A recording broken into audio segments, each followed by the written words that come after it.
আসসালামু আলাইকুম, welcome to my new blog. আশা করি আপনারা সবাই ভালো আছেন। আলহামদুলিল্লাহ আমিও ভালো আছি। আজ অফিস ছুটির পর সাথে সাথে অনন্যা চলে আসে, আর অনন্যা আসার সাথে সাথেই এই যাত্রীটাকে পাওয়া যায়। এই যাত্রীটাকে হয়তো আমার সাথে অনেকেই দেখছেন আপনারা এর আগে অনেক ভিডিওতে। তো উনি আইসে বলতেছে, জুয়েল চলো, তোমাকে নিয়ে এক কাজ আছে। তো আমি ওনাকে নিয়ে ওনার বাসার উদ্দেশ্যে রওনা হলাম। তো উনি রাস্তায় এসে বলতেছে, জুয়েল তুমি একটু গুলশান 2-এ যাও।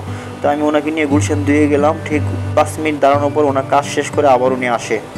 ওনার আসার পরে আবার চলে আসি আমরা শাহিনবাগ। ওনার বাসা হলো শাহিনবাগ। অনন্যা থেকে গুলশান 2 হয়ে শাহিনবাগ চলে আসলাম। এখানে প্রায় 6 কিলো রাস্তা। আর 6 কিলো রাস্তার জন্য ভাইয়া আমাকে 200 টাকা ভাড়া দিছে।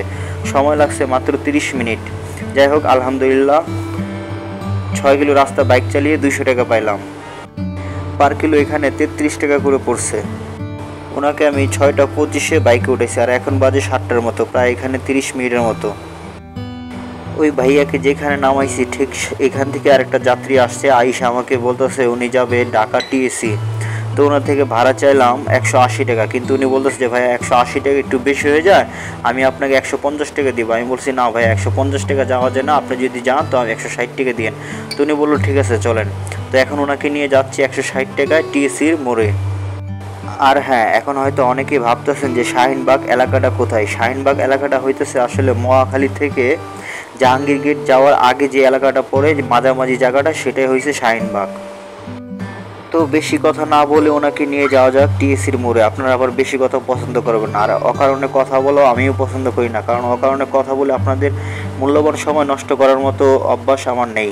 তো যাওয়া যাক ওনাকে নিয়ে টিএসি।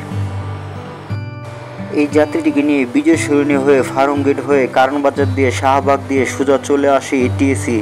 টিএসি বলতে কি, টিএসি থেকে একটু ভিতরে, মানে ঢাকা বিশ্ববিদ্যালয়ের ভিতরেই। আর শাহিনবাগ থেকে টিএসির দূরত্ব হইল 5.5 কিলো রাস্তা। আর এই 5.5 কিলো রাস্তা আসতে আমার সময় লাগছে 25 মিনিটের মতো। আর ভাড়া পাইলাম 160 টাকা। এখানে পার কিলো আমার 26 বা 27 টাকার মতো পড়ছে। যাক আলহামদুলিল্লাহ। এখন আমার একটাই উদ্দেশ্য যে এখান থেকে কিভাবে বের হব, কারণ এখানে সব জোড়া জোড়া যাত্রী, হয়তো সিএনজির যাত্রী নয়তো রিক্সার যাত্রী। দেখি কখন বের হওয়া যায় এখান থেকে। এখন সময় ঠিক 7:30টার মতো।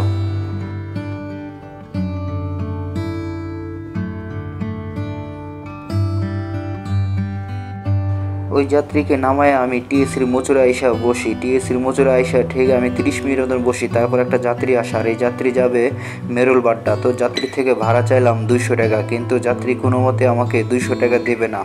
যাত্রী বড় জোর, উনি আমাকে 170 টাকা দেবে, এর উপরে দেবে না।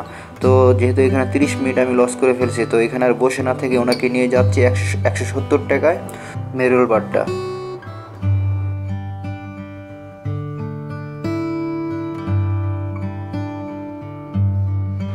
এই যাত্রীটিকে নিয়ে শাহবাগ হয়ে মগবাজারের নিচ দিয়ে হাতিঝিল দিয়ে সোজা চলে আসি মেরুল বাড্ডা। আর টিএসি থেকে মেরুল বাড্ডার দূরত্ব হলো 8 কিলো রাস্তা। আর এই 8 কিলো রাস্তা আসতে আমার সময় লাগছে 25 বা 26 মিনিটের মতো, মানে 30 মিনিটের মতো প্রায় সময় লাগছে, কারণ হাতিঝিলের কোনায় একটু জ্যাম ছিল।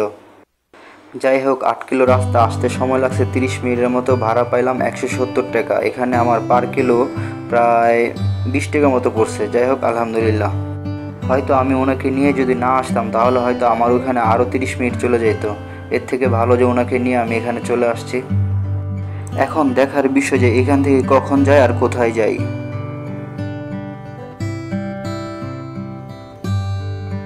ওই যাত্রীকে নামানোর পর ঠিক 10 থেকে 15 মিনিট ওইখানে বসে থাকি। তারপর একটা যাত্রী আসে, যাত্রী যাবে মহাখালী বাস স্ট্যান্ড। তো যাত্রীর থেকে ভাড়া চাইলাম 150 টাকা, কিন্তু যাত্রী আমাকে 150 টাকা দিবে না, যাত্রী আমাকে 120 টাকা দিবে। তো এখান থেকে এখানে ওনাকে নিয়ে যাচ্ছে এখন 120 টাকায় মহাখালী বাস স্ট্যান্ড।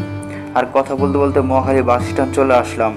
মেরুলবাড্ডা থেকে মহাখালী বাস স্ট্যান্ড মাত্র 5 কিলো রাস্তা। এই 5 কিলো রাস্তা আসতে আমার সময় লাগছে মাত্র 15 মিনিটের মতো।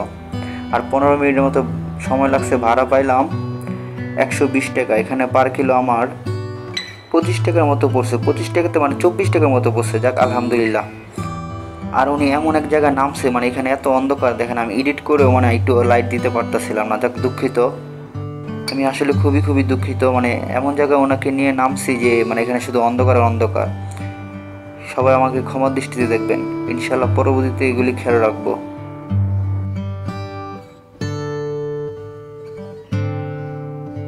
ওই যাত্রীকে বাস স্ট্যান্ড নামায় আমি সোজা চলে আসি মহাখালী ফ্লাইওভারের নিচে। মহাখালী ফ্লাইওভারের নিচে আইসা প্রায় 20 থেকে 22 মিনিটের মতন এখানে বসে থাকি। তারপর কোনো যাত্রী আসতেছিল না। তারপর 20 থেকে 25 মিনিট পর একটা যাত্রী আসলো, আর এই যাত্রী যাবে মিরপুর কালশি। আর আপনারা জানেন যে আমার বাসা মিরপুর কালশি। তো ওনার থেকে ভাড়া চাইলাম আমি 150 টাকা, কিন্তু উনি আমাকে 150 টাকা দেবে না, উনি বড়জোর আমাকে 120 টাকা দেবে। তো যেহেতু আমার বাসায় মিরপুর, আমাকে মিরপুর আসতেই হবে। তো ওনাকে আমি আর বাড়াবাড়ি না করে ওনাকে নিয়ে নিলাম 120 টাকায় কালশি। কারণ আমার আশেপাশে অনেক মিরপুরের রাইডার বসে আছে, কারণ আমি যদি না নিয়ে যাই তো কেউ না কেউ ওনাকে নিয়ে যাবে। তার থেকে ভালো আমি 120 টাকা ওনাকে নিয়ে যাই। এই যাত্রীকে নিয়ে সোজা বনানী কাকলি হয়ে ইসিবি হয়ে সোজা চলে আসি কালশি। আর মহাখালী থেকে কালশির দূরত্ব হইল 8 কিলো প্লাস রাস্তা। যাই হোক, রাস্তা কোনো ফ্যাক্ট না, এখানে যে চলে আসছে এটাই হলো বড় কথা। 8 কিলো রাস্তা ওনাকে নিয়ে আসতে আমার সময় লাগছে মাত্র 12 থেকে 15 মিনিট, কারণ রাস্তা এখন পুরোপুরি ফাঁকা ছিল। এরকম ফাঁকা থাকলে ঢাকার এই মাথা থেকে ওই মাথা মাত্র 10 থেকে 15 মিনিটে চলে যাওয়া যাবে, কোনো ব্যাপার না। আর সেটা সব রাইডাররাই চায় যে এর রাস্তাঘাট এরকম ফাঁকা থাকুক। তো যাই হোক, এখন সময় 9টা 50, আর অফিস থেকে বেরিয়েছিলাম 6টা 20-এ, প্রায় এখানে 3.5 ঘন্টা। আর এই 3.5 ঘন্টা রোডে থেকে আজকে আমি গাড়ি চালাইছি প্রায় 33 কিলোমিটার মতো। 33 কিলোমিটার বাদ আপনারা ধরেন যে 35 কিলোমিটার মতো। তো এই 3.5 ঘন্টা রোডে থেকে বাইক চালাইছি 35 কিলোমিটার মতো, আর ইনকাম করছি প্রায় আজকে আমি 770 টাকা। আর এই 770 টাকার ভিতরে আপনি যদি বড় জোর 130 টাকা তেলের টাকা বাদ দেন, তাহলে এখানে কত থাকতেছে? এখানে থাকতেছে 640 টাকা।